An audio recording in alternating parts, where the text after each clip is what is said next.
Rudkowski of WeAreChange here in New York City, and of course the news just came in that the FCC got rid of net neutrality just moments ago. Yeah, they got rid of it. To talk about that, of course, I have journalist, independent media, Tim Pool. I know my audience doesn't like him. His audience doesn't like me. We don't like each other, but we collaborate. As you know, it's a very busy city.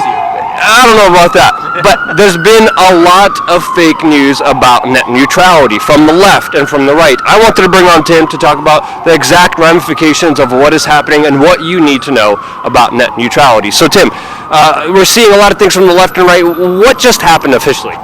I'm not actually following the breaking news. I can talk to you about some of the misconceptions, and I think that's the most important part. First, Ajit Pai is trying to revoke the Title II regulations, right? These went into effect in 2015.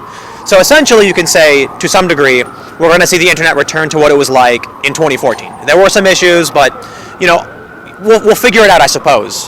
A lot of people argued that the FCC took care of those problems, but the problem still existed. So you have the right saying, hey, we took care of it. You have the left saying, oh, but the problems existed, both inflaming whichever side benefits them. But here, there's a few important things I want to bring up. Everybody thinks they know everything about net neutrality, and that's one of the big problems. I see people on the right saying, this is exactly, you know, the left is lying to everybody. I see the right is lying to everybody. The reality is, it's an extremely complicated issue.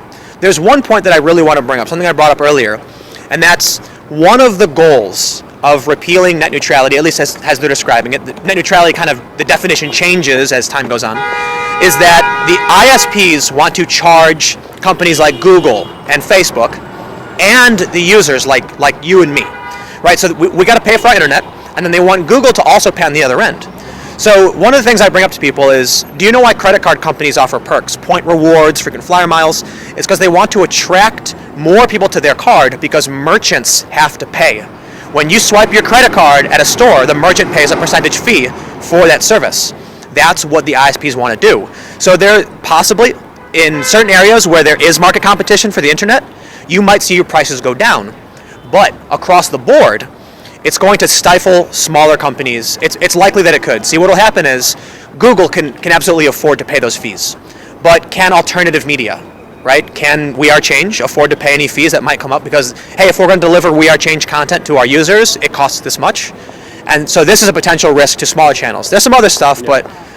Yeah, they're saying their official side from the ISP side is that we're going to create a super fast lane and a normal lane for everyone. And they're saying, no, we're not going to throttle you. But then people are coming back and saying, why would you fight for the right to throttle people with this new kind of repealing of the old net neutrality legislation? And we've seen a lot of fake news on the left and, of course, the right. The left is saying that you're going to have to be paying an extra $10.99 to use Twitter, $12.99 to use Facebook. That's all completely, you know, fake news. That's not exactly how it's going to work. It's going to work exactly like you described it. I do see what many people, this is kind of like a left centrist issue, are bringing up, especially with bigger companies having more resources to pay for higher bandwidth, having an unfair edge on smaller companies like yourself and myself. People on the right are saying, well, this is, there is no open and free internet anyway. People get censored left and right on Twitter and Facebook. Screw these guys, let's pass net neutrality. And I'm like, wait, the ramifications are a lot bigger here. The right is also saying that this needs to be a free market kind of country, that the government doesn't need to get involved in it. But that's also fake on so many other levels. What kind of fake news are you seeing, and how are you deconstructing it yourself? I mean, dude, half the time, I don't know. It's so hard. I mean, look, you look at the front page of Reddit. It's all in support of net neutrality, and you don't know what's true and what isn't. You see people like big YouTubers posting, I don't want to have to pay $10, you know, for the cost of porn or something like that. And that's what people really believe. They believe that the internet service providers are trying to increase the cost of the customers.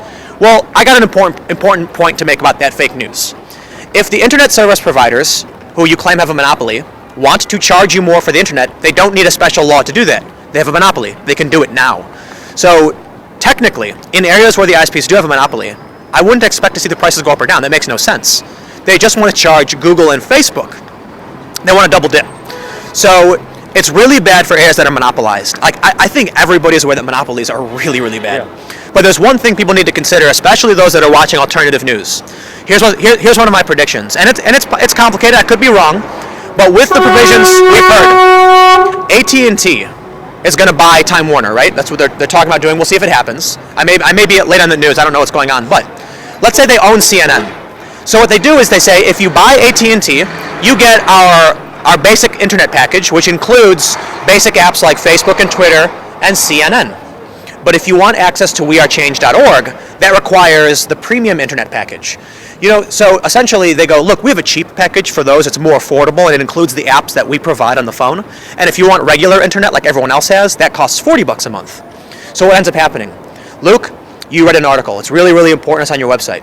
Someone sees that and says, oh my God, Luke, you broke this huge story. They send it to their mom. Mom, please read this. And she goes, oh, I don't have one of those packages. I just have CNN. Is it on CNN? No, it's not. Or it would just start loading very slowly. And there are about 100 million people in the United States who live in an area where the internet service provider is monopolized, and they don't have any choices in the region. As well as the fact that the U.S. government spent $400 billion of tax-paying dollars for fiber optics to be built all across the United States. Was that a tax? I think that was a tax break. I'm not exactly sure how that went. I've heard some people say it was a tax break, that they said, okay, Verizon, we're gonna write off this amount of money, so you're technically getting a deal from the government. Yeah. Some people have. You see the post on Reddit, and it's like the U.S. government gave $400 billion to Verizon or to ISPs, but then from the right, it was a tax incentive. They didn't have to do anything. Yeah. Regardless, it's taking away income that would have been there as tax that isn't there anymore.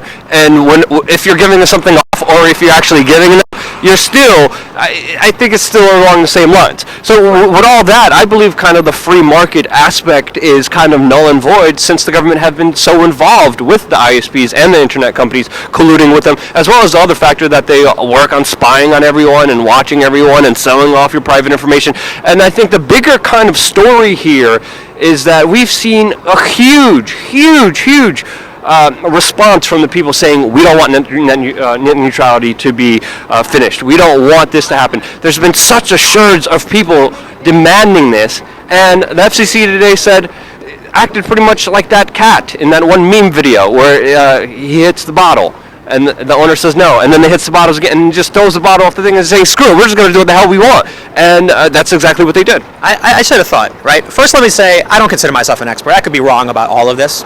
But what it sounds like to me when you hear these stories is that the government paved the way for this massive monopoly that the ISPs have, and now they're trying to use the free market argument to repeal regulations that helped these companies become monopolies. Yep. And now they're trying to come to the right and be like, oh, everybody, let's bring the free market back.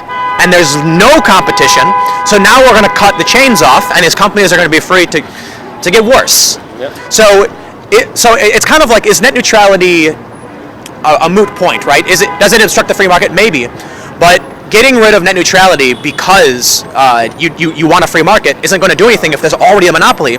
But then at the same time, it's like government regulation on top of monopoly is really bad. I think the question we need to be asking instead of net neutrality is, how do we deal with these monopolies? Because monopolization of power in any form, corporate or government, is a big problem for everybody. The government is just a bunch of communistic capitalists who take advantage of the certain scenario and their positions when it works out for them, and they can be easily bought and sold. And I think this is the bigger lesson here of net neutrality. No matter what the people want, the government and their interests are still going to do whatever the hell they want. Just like a few months ago when they ruled in Congress that the ISPs can now take your private internet history and sell it to third parties. Everyone was against that. Everyone, right now, the majority of people are against this latest move by the FCC. It doesn't matter. And I think it shows a continual trend of government not giving a damn about you. Any last words? I think what you just said is spot on. Big corporations don't care about you. The government doesn't care about you. They don't care about your votes. They don't care about what you're doing, so long as they can convince you to spend your money in their direction. And if there's two ways to do that. They can promise you good services and be a good service for your community, or they can dominate through monopoly and then, like they did on South Park, start opening up their shirts and rubbing their nipples, saying, "Oh, too bad." South Park nailed it. They did it many times. Again, it's not really left or right. It's really just about the buttholes in the top and everyone else getting screwed over. watch Tim's video where I did it on his channel. I'll explain that whole analogy that happened there. Regardless, if you guys enjoyed this video, found it useful, not partisan in any way, not butthole-ish in any way on the left or right, share it with your friends and family members. Deeply thank you to all the people who sponsor us and donate us to keep us running. I love you guys. Stay tuned for more.